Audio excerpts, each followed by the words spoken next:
Well, despite a significant drop in earnings year on year, the Australian economy perhaps on the verge of recession, continued high inflation, a 50% drop in iron ore, the Australian market is testing its all-time high. Hi there everyone, welcome to the Traders Circle Weekly Market Update. Today is Tuesday, the 3rd of September 2024, and before I get started, you do need to be aware that whatever I say is general advice only. It does not consider your personal financial circumstances, and you have to decide whether it's appropriate for you. Iron ore. Iron ore is probably the big story of this week. Prices have fallen roughly 8% over the past two sessions. It's now down around 50% over the last 12 months or so, and a big drop off that doesn't look like reversing soon. It does come after a series of pretty weak economic data reports from China. It comes after the expected stimulus towards the struggling parts of the Chinese economy hasn't occurred. It comes as, there's record amounts of iron ore stockpiles in China, record amounts of steel stockpiles in China, and record amounts of Chinese exported steel. And so things aren't looking very good at all for iron ore and the Australian iron ore miners. It's a little bit surprising then that, over the past 2 days, the miners have only drifted a little bit lower, although their selling did accelerate somewhat this afternoon. A big 8% drop. I would expect to see a little bit more downside in those miners, but they might be holding up for some of the dividends that are coming out over the next 2 weeks. In fact, both Fortescue and BHP will pay dividends over the next week and a half or so. So with iron ore heading significantly lower, like I said, down about 50% year on year, down 8% in the last two sessions. I'm a little surprised to see our own market joining in the overall global uptrend that we've seen around the world. US shares immediately regained all their losses from August. They sort of came right back to their all-time high level, and our own market has pushed up to that all-time high level as well. Like I said, that seems to be, somewhat regardless or in spite of the negativity building up for the Australian stock market. And I'm speaking, of course, of, our continued high inflation, the continued weakness in our other economic data. Tomorrow we're going to see Australian GDP numbers, and after today's data, which was fairly weak, sort of export sector contribution, we should see, GDP growth teetering on the edge of recession, kept only slightly in the positive by very, very large amounts of net overseas migration, very large amount of population growth brought in working age adults. If not for that, we would be in probably a pretty severe recession right now. We've kept up with the global uptrend despite company earnings dropping pretty strongly this year. Company earnings in the second quarter were down 5%, as was reported by the ABS yesterday. It seems that, regardless of the local data, regardless of what's happening in the Australian economy, we only seem to respond to it for a very brief moment in time before we then join in the overall movement of the US market. I do think there's a bit of risk here for Australia. I do think I think there's massive risk here for Australia. You look at CBA being pumped up to, $144 per share obviously it has to be pumped up to keep our market rising while the iron ore miners are falling.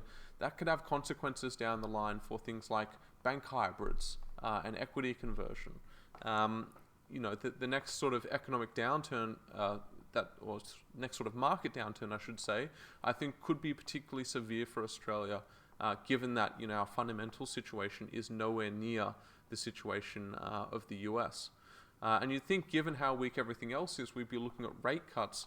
But recently we had stronger than expected CPI data, and our inflation really isn't falling like it is in much of the Western world.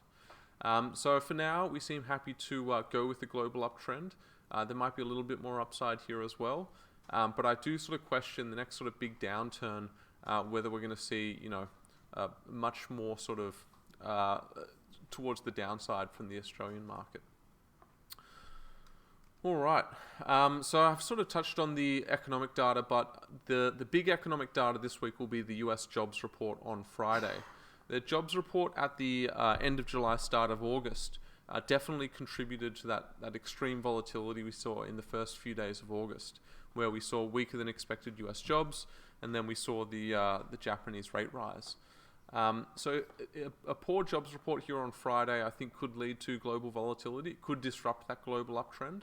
And even if it isn't that poor, I think we will have investors and economists and talking heads questioning the data as well, because the last few US jobs report, the revisions that have come out later have always pointed to the situation being much worse than the initial data suggested. So that's going to be on Friday night after the Australian markets closed for the week. But there are quite a few other data points this week as well. And I think the most important one for Australia will be tomorrow's GDP report. Like I said, you're probably looking at about 0.1, 0.2% quarter-on-quarter GDP growth, which is anemic. It is atrocious. Like I said, it's teetering on the brink of recession, if not for very large population growth of working age adults. We would be in recession right now. On a per capita basis, we are in recession. And things don't look like turning around there anytime soon. If anything, the RBA is closer to lifting interest rates further rather than cutting interest rates. I guess the one positive thing for the Australian economy is that employment has held up pretty well so far. And we've yet to see sort of job losses. We're yet to see a spike in unemployment. If that does happen, I think our descent into recession will be pretty rapid. If that happens, we're gonna see massive downwards revision on earnings forecasts for the Australian market, and assumedly that would push our market lower, although we haven't responded to future earnings forecasts recently with our market movements at all. So I will have a quick look at the charts for this week, guys. This is the US S&P 500, and we can see that they're basically right around their all-time high. They've struggled to push much higher over the past week, but they're not too far off that level at all. So they did get to roughly sort of 5650 over the past week. The all-time high is only roughly 30 points away at roughly 5680. 0.5% of movement, not far away at all. A strong night, they could test that level tonight. Whether or not they go beyond that level, I suspect is going to come down to Friday's jobs data, the commentary from the Fed later this month, and other economic data releases that come out. If they do go beyond that level, I don't think it'll be too much further in the short term. I think they'll need to see some really positive revisions to forward earnings expectations, and perhaps greater than expected rate movements from the Federal Reserve.